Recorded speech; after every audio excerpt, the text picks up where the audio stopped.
guys, it's Jerningam here, watching the votes over Labour, Conservative, Tories, MPs, GER, Democrats. What else am I watching? Just trying to think of all the names I can put for them. Yeah, but this is interesting. It's about politics and Parliament. I'll play it anyway.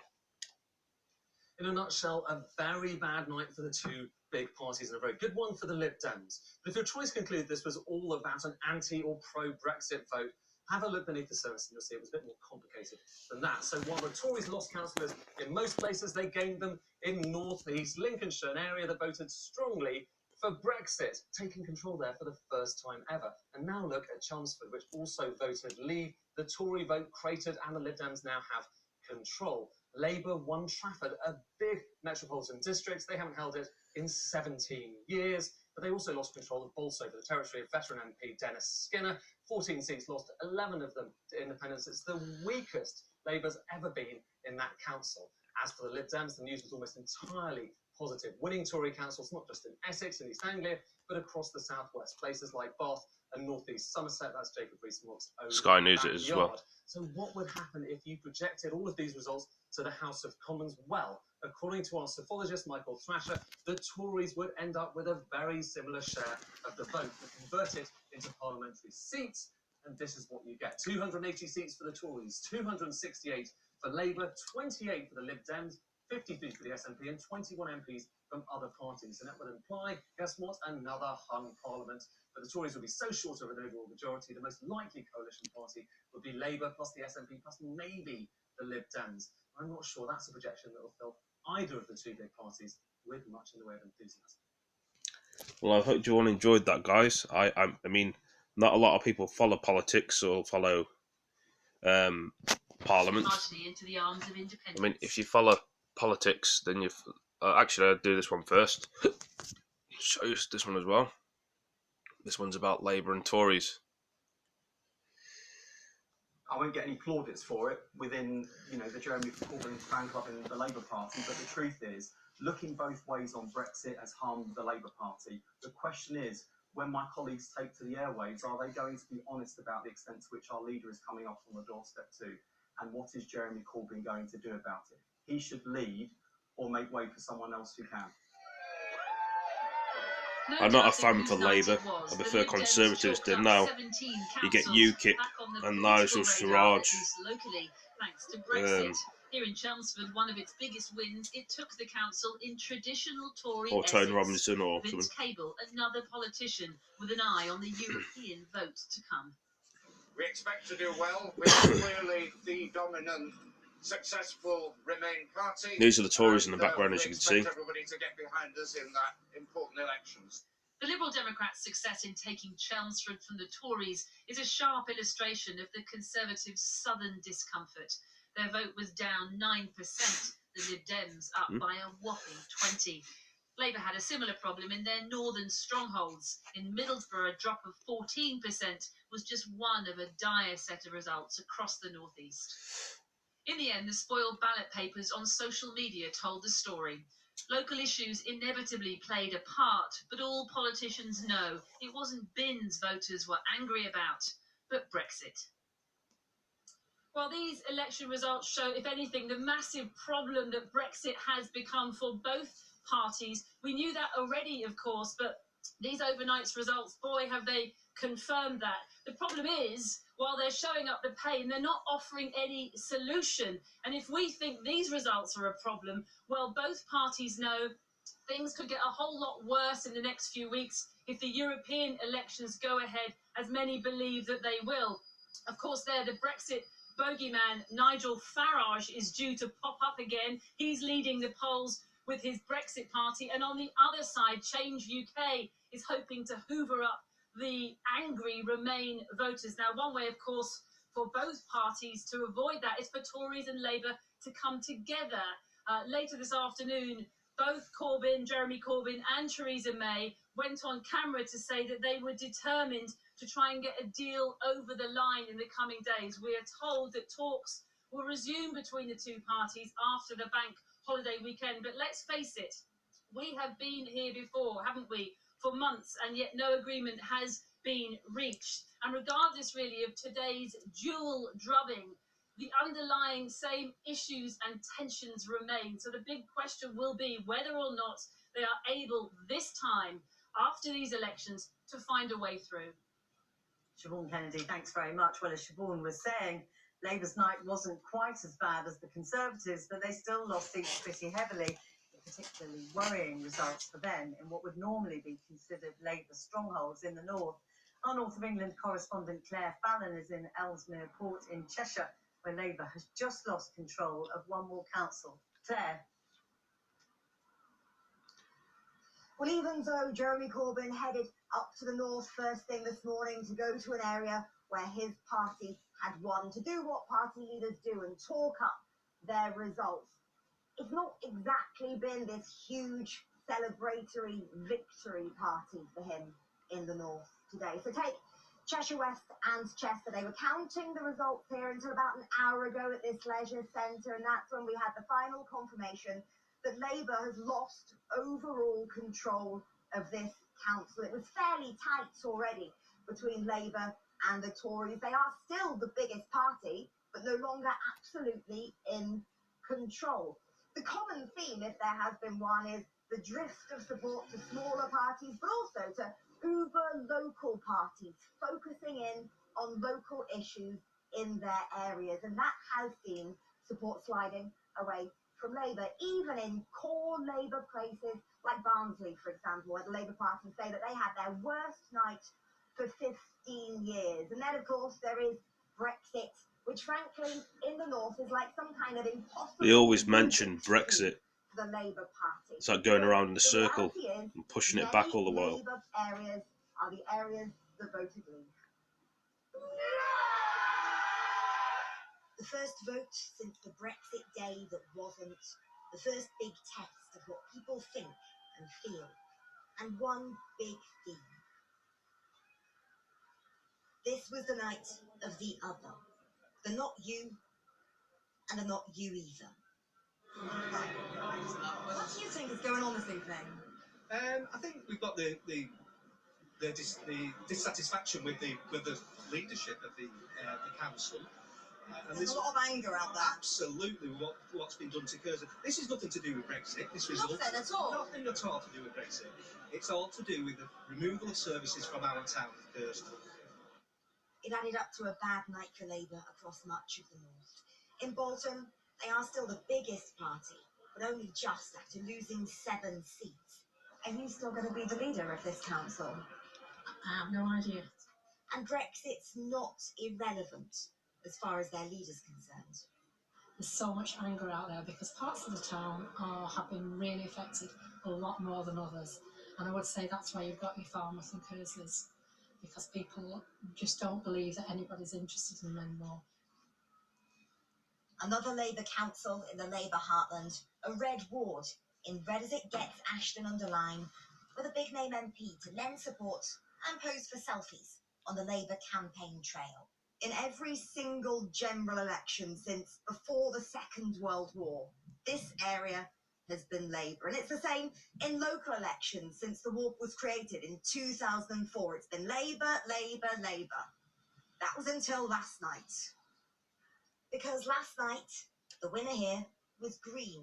And while losing 1 seat on a local council hardly counts as a political earthquake, that Colin switched to Green is a pretty big thing. Because Colin is a lifelong Labour supporter and a committed Leaver who's just voted for a pro-Remain party. To be honest with you, I did that just to sort the system up. I didn't want to vote for. I didn't want to vote for Labour or Conservative. So I voted for Green Party. So, as a Leaver, you voted for a Remain party just because you didn't want to vote for the other two?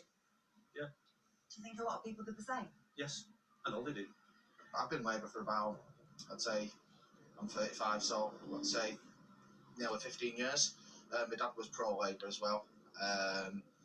But then, like I say, with the area in the mess that it is at the moment, the broken glass, the rubbish on the streets and what have you. I mean, my friend were talking about it yesterday. We said, let's go and vote for Green. Everyone wants change. Independent parties have gained a lot of seats, and so has the Green Party. So this is the way forward. People want change. And change is what they got. Just not in the obvious two-party politics way of swinging from one big side to the other. As with the referendum itself, how the North voted wasn't just about Brexit. As with so much right now, it's more complicated than that. Claire Fallon reporting there. Well, earlier I spoke to the Education Secretary, Damien Hines, and Shadow Foreign Secretary, Emily Thornberry. I began by asking Damien Hines whether he thought these election results were disastrous for the Conservative Party. You know, this was a clear message from the electorate. We got it in the result. Actually, to be fair, I think we all got it as well when we were knocking on doors, talking to people directly. It's a clear message that there has been frustration, and particularly on this big issue of Brexit, we need to get on with it and get it done. Come back to Brexit, but there was also a clear message about your leader as well, wasn't there? And the activist Stuart Davies, who heckled her, spoke to many. She's got to go, hasn't she? Well, I think the Prime Minister has done a remarkable job and shown incredible drive and tenacity in what has been a very difficult negotiation with the European Union. Will you compromise on the issue of the customs union, some kind of permanent, semi-permanent customs union? Then you'd have the deal. Labour would sign up to that. Well, look, the discussions with the Labour Party are going on. I'm not in the room for those discussions, but we'll see how they progress. Yeah, but I mean, you're in the cabinet. I'm asking you I'm coming on to that. So, look, on the point of wanting to have the best possible customs arrangements with the European Union, I mean, we agree with that, and that is written into. They don't agree with it, I feel, guys. I don't know if you have the same morals as me, if you follow Labour, if you follow Conservative, or all the other things you can follow on here. They're not respecting the referendum in 2016, where the people want to leave, 1.7 million people, or a lot more people want to leave the European Union.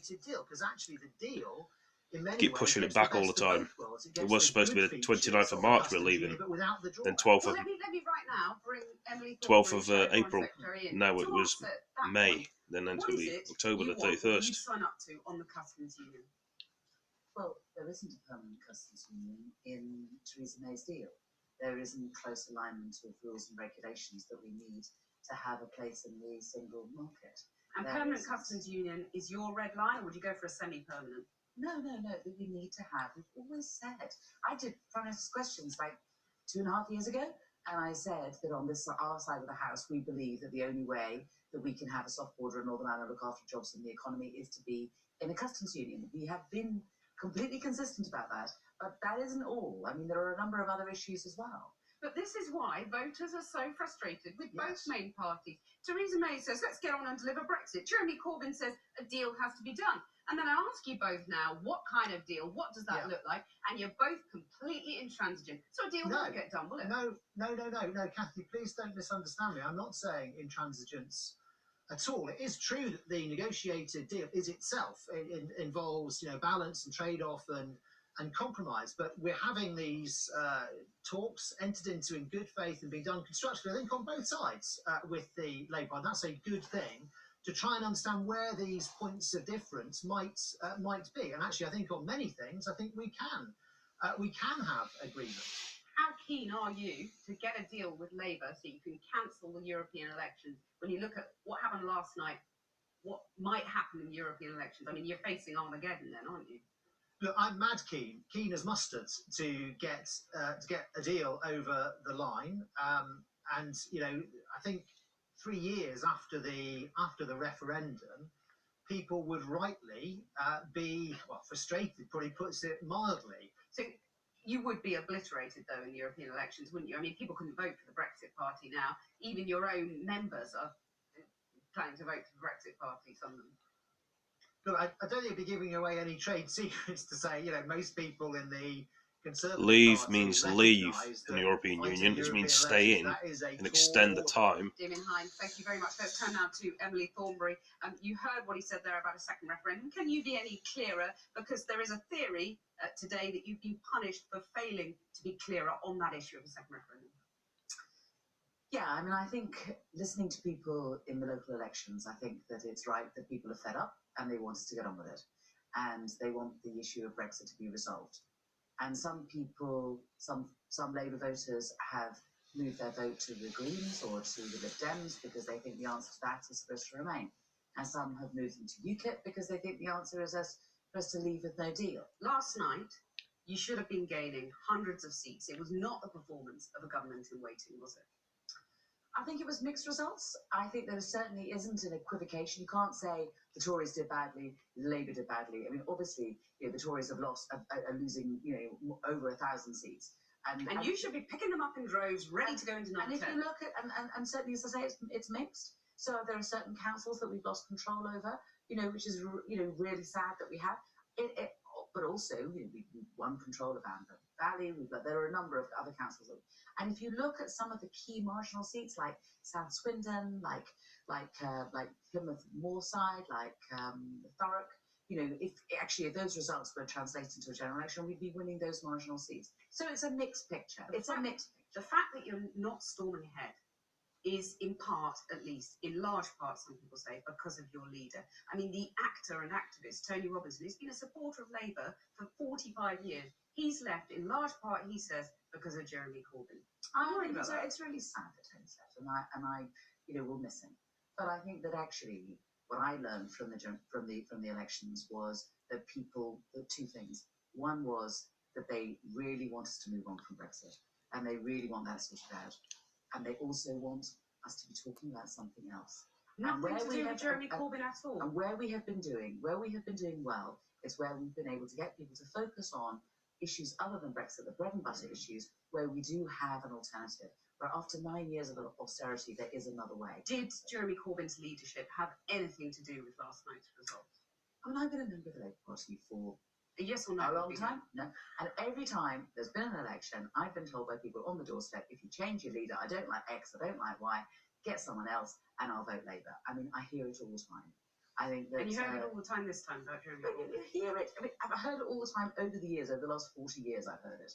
And it's a very difficult job being leader of the opposition, particularly Labour leader of the opposition, particularly given the way in which the print media behaves towards the leader of the opposition when they're Labour. It is very difficult. And of course people will pick up on that. But what's important is what politicians will do to change people's lives for the better.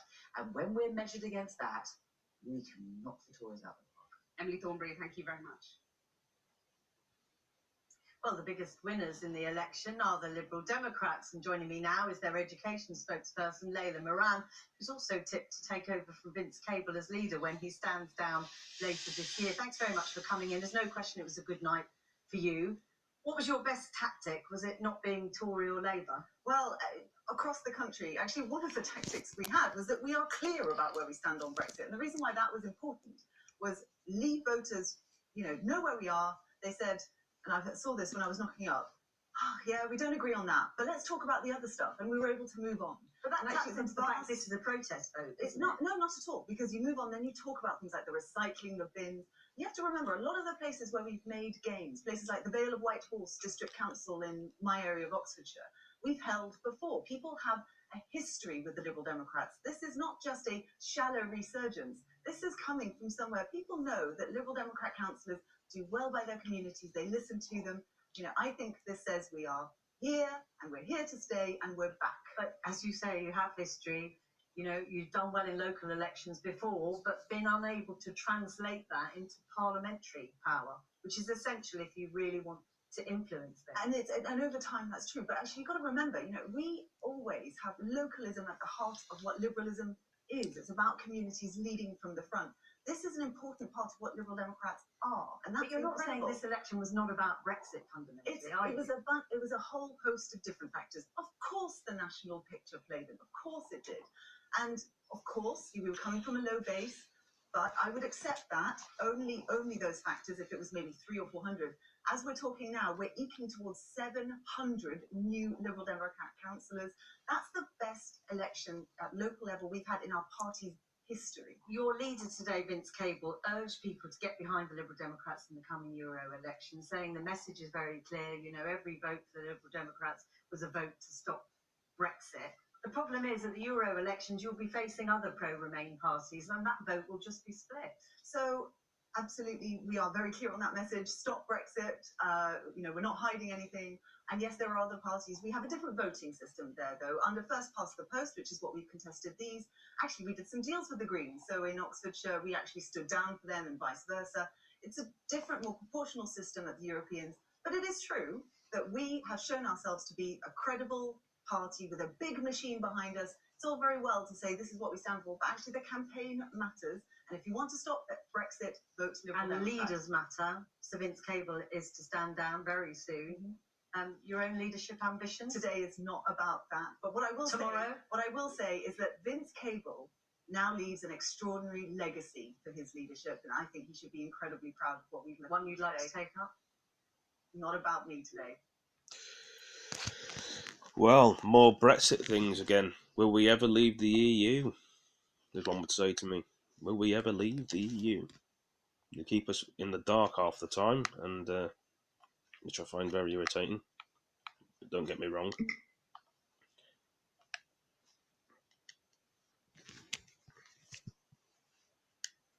Sorry for the fact there's been no videos out. Right, try and find another one if we can. Although I've probably covered it for most of the Brexit. There could be some more to show, I hope. Let's have a look. See what's on the news today on the TV.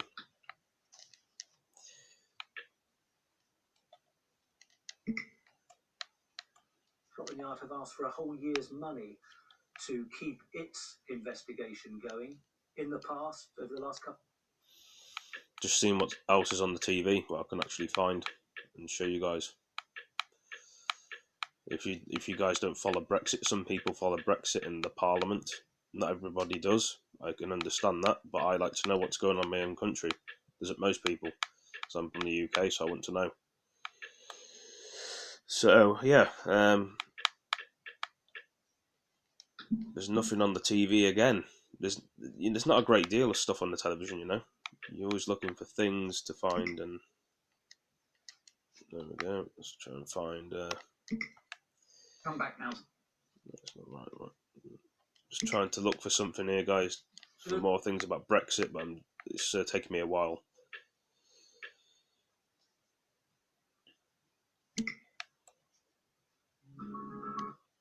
I mean, this was like 2 years ago. It talks about Brexit. Inside Brexit and Britain lost European. Intrigue, backstabbing and secret plots. The Brexit There's David vote Cameron. was unlike anything in UK political history. People are still asking, how did they all get it so wrong? On the night of the result, the mood was pretty buoyant. Could the PM have got a better deal from the EU? Why was the Remain campaign such a disaster? And what was it like to be in the room when Britain's role in the world changed forever? We've talked to senior politicians, campaign chiefs and PR gurus to piece together the inside story of how Brexit unfolded and to look to the future. This is how Britain lost the European plot.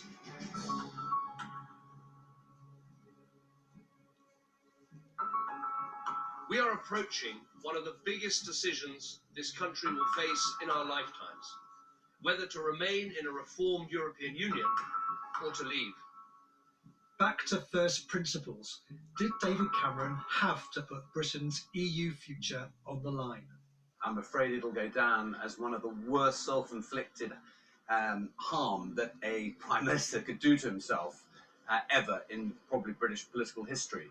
And there was absolutely no need for it whatsoever. And having pulled it, he unleashed forces that he had no control over and left us where we are today.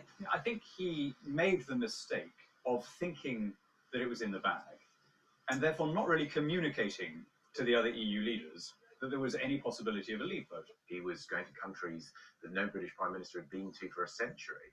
And what he was constantly saying was a warning to them, look, there is a lot of concern and Euroscepticism in Britain, and we really could leave the EU. From the pro-European point of view, George Osborne said that he was the absolutely last person to be persuaded that it was desirable or necessary, and Michael Gove from the anti-European point of view, apparently told Cameron, for goodness sake, don't do this. You'll split the party, you'll split the country.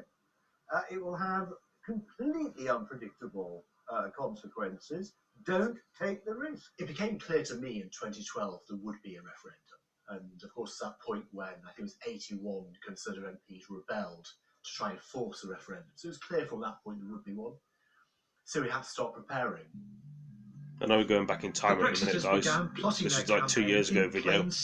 They watched some previous videos of Brexit. Gallery, just half a It's mile history from for you. Westminster. I took the view that if we met, sometimes we'd meet in the cafe here, sometimes we'd just go around and look at the paintings. Yes, we never met a single hack or a single MP. Despite the plotting, the PM was confident he could win. David Cameron embarked on a European odyssey, intended to secure a better deal for Britain in the EU, a deal he could sell in a referendum. It turned out to be an ill-fated mission. Anything that was going to be acceptable to the British people or convincing to the electorate was not acceptable to EU partners. And I think that that is still the case. I think those who say you could have got more, you could have got an emergency break or a cap on immigration, I just don't think that was realistic. I'm convinced that the day that the Leave vote won was when the Prime Minister came back without any powers returned, without even a new treaty. And we were obviously then saying, well, look, if this is how we're treated now, before we've had the vote, how would we be treated if we voted to stay? There's a sort of industry in saying that he didn't actually get a very good deal when he went to the renegotiation. He actually got us out of ever closer union. But what I think that our mistake probably was that we created a situation where people had greater expectation than was realistic. Here in Brussels, there was a general feeling that David Cameron had got a good deal, perhaps too generous a deal, and people thought he was going to win his referendum. In Brussels, we're convinced that the deal that the UK has in the EU, with a budget rebate, with no Schengen, no Euro, justice and police cooperation, and so on and so forth, it was impossible to get a better deal outside of the EU. He said that he would win the referendum. He was confident. He was pretty confident, yes. Diplomats tell me that at a G20 summit in Brisbane in 2014, David Cameron claimed he would win the referendum by a margin of 70-30. Did that confidence undermine his negotiating position? Could he have got a better deal? It was regarded as too generous because I remember reading the newspapers and they said you gave everything to the British, and so they always have some advantages in the EU. Cameron went and asked for hardly anything and got nothing. And at that moment, I said, given that I'm asked to cast my vote, I cannot be silent and I cannot endorse it. He asked for too little, and then in the end, relied on Mrs. Merkel delivering more than she could ever do. She's not going to sacrifice European unity in order to help David Cameron out of an internal domestic political jam in Britain and in his own party. To come back and pretend that we'd somehow renegotiated our complete, terms with the EU, I'm afraid just didn't stack up. Britain's EU renegotiation was settled in February 2016, and the fight was on as the country prepared for its referendum in June. Cameron's policy chief, Oliver Letwin, was tasked with drawing up a sovereignty bill that might persuade Boris Johnson to campaign for Remain. The discussion with Boris was a very lively discussion. It went on for some weeks, and it was a very interesting discussion. It turned out in the end that it wasn't very useful because we never got to the point of an agreement that we could then have tried out. One of the big unknowns really is what would have happened, particularly with Boris. I mean, I think Michael Gove was both less important and probably more predictable, but I think Boris was a big unknown going into the campaign. Pretty extraordinary in retrospect that right up until those last few days that was in doubt. He had lost Boris, but Cameron still thought he could destroy the Leave side with a barrage of warnings about the economic risks of Brexit. Quickly, the campaign got bogged down. The great uncertainty that leaving the European Union would bring. As the Prime Minister's and the Chancellor's interventions, which were sort of relentlessly sort of dire in their prognostication, were not really being accepted. They weren't being embraced by people. there was a growing resistance of the public. They weren't going to be bulldozed in this way. They weren't going to be carpet bombed into voting to keep Britain inside the European Union. The turning point came on May the 27th and the introduction of Purdah. The government machine was no longer allowed to work for the Remain side, and the Leave campaign unleashed its most powerful weapon, immigration. The advantage of our proposal is that you will be able to set the right priorities for immigration when you take back control. There were one or two people on our side who were rather complacent and said at the time, we've so won this economic argument, we've forced them to go on to the immigration argument. There were those of us who felt actually it was always their game plan was to go on immigration. Then there were ministers who were told in no uncertain terms not to go out and speak about it. There were appearances that were cancelled by Number 10, and I think all of this was deeply unfortunate. David Cameron decided he could not risk taking on his opponents on the most salient issue in the campaign. David Cameron could have brought that entire debate to a complete halt by saying, I will veto the application by Turkey to become a member of the European Union. What he did is he kept saying, well, of course, the French will veto it, which simply just added to our argument of saying, even to something as fundamental as Turkish application, the British Prime Minister is outsourcing that responsibility to France. Then came the decision by Cameron not to personally target Boris Johnson.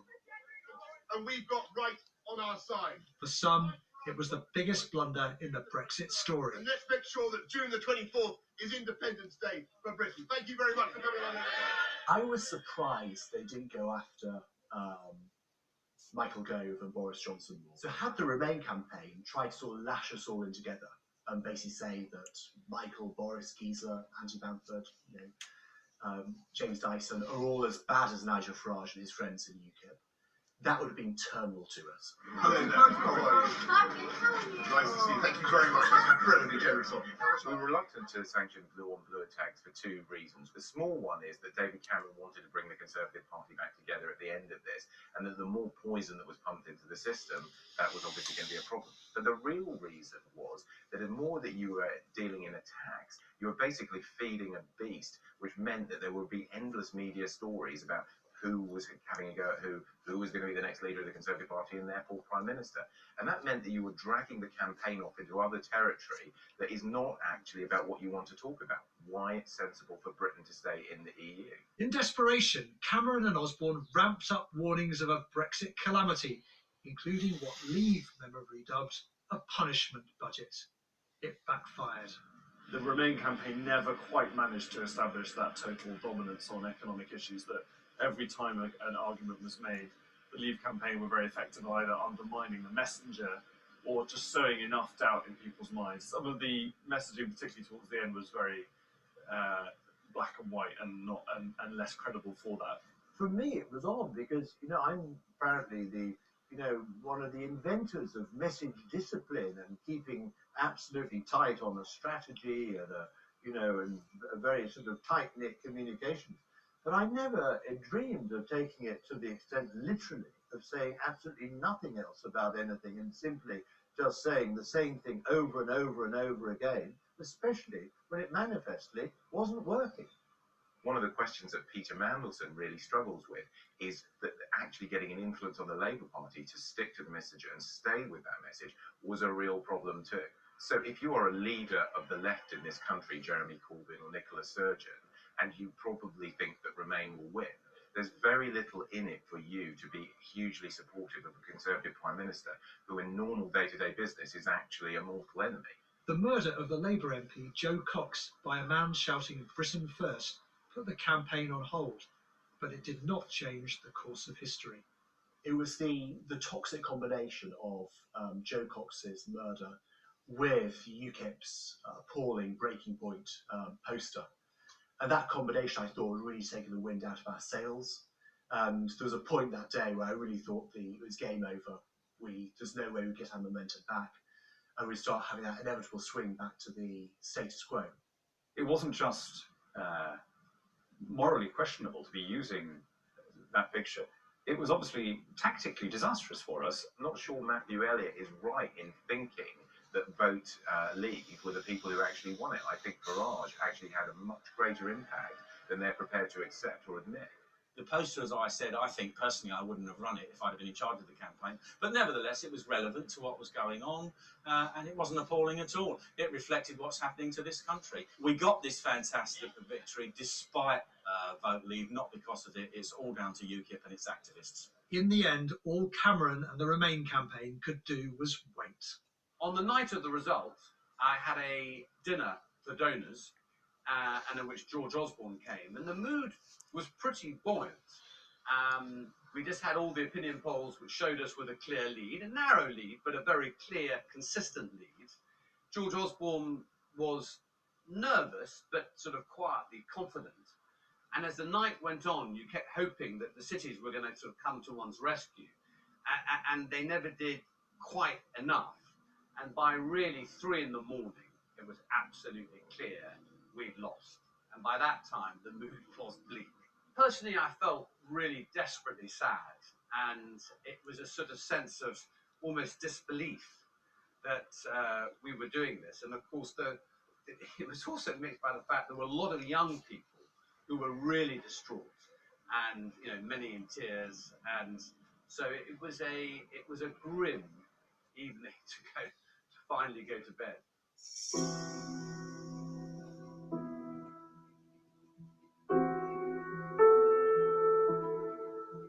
I argued that David should stay. We had time quietly to talk about what if. And we talked about both possibilities, obviously, as nobody was sure whether we were going to win or lose. And I strongly argued that David should remain. Why was that? Well, rather simple grounds, actually. I thought he was the person who was best able to be Prime Minister of the United Kingdom. His view was, and other people in the room were very persuasive about this, that actually he would not be the best person to lead it at that point because his credibility was too damaged at that moment by having been on the other side. My view very strongly was that if we lost, he was going to have to resign. The reality was I just didn't think it would be sustainable in any way for him to stay on. And it was also the right thing to do. He didn't believe in Brexit. It would have looked a very strange situation if somebody who campaigned as hard as he had stayed on as Prime Minister. And I also thought it was a dignified thing to do. Nearly 6 months after the vote to leave the EU, David Cameron's resignation, Michael Gove's political assassination of Boris Johnson, and the anointment of Theresa May as Prime Minister, how does Brexit look now? I think what the government doesn't seem to realise is the basic asymmetry of this relationship. There are 27 of them and one of us. They have a single market in which they take huge pride and want to protect at all costs, quite rightly, because economically it's so important for Europe. They don't want to exclude us from it. I mean, they see that we've decided to leave the European Union, but if we want to negotiate our way back, you know, we can do that, but we can't sort of have it all on our own terms. We can't have our cake and eat it. When you're a member of a club, you have some rights and you have obligations, and you can't just keep the rights and not the obligations. I had a text message from my son who said, I won't say the first text message. I said, Mother, you've just taken us out of the EU, removed the Prime Minister, and you're about to take trillions of the stock market. It would be useful to know what you're doing tomorrow. You're not jubilant about things like that because you know these aren't decisions which carry risks with them. But I was absolutely clear in my mind that it was the right thing to have done. I've been working for this for 26 years. I couldn't have been happier, and I couldn't be more optimistic now. I think it's probably fair to say that in the country at large there was some sense of shell shock. Shall I tell you what that was? It's the shock of finding yourself back in control again. It's the shock of a convalescent who, bedridden for weeks, finally gets out of bed, crosses the floor, throws the door open and strides out into the garden, and there is a little moment of shock. But my goodness, it's a good shock. What Brexit will ultimately look like remains to be seen. But what is clear is that the dramatic events of 2016 have changed the course of British history. Well guys, I hope you've all enjoyed my short video about Brexit. I do hope we leave the European Union on the 31st of October, but who knows, it may get backdated again till 2021. I'm going to do another video like this later. Thank you for joining me in this video, and yeah, please let me know what you think about this video. Drop a like, drop a comment, share these videos with your friends. Add me on my Facebook, Owen Jerningam. Add me on my PS4, Jerningam. Add me on my Instagram, Aaron Owen. And thank you for joining me in this broadcast. And see you in the next one, guys. Peace.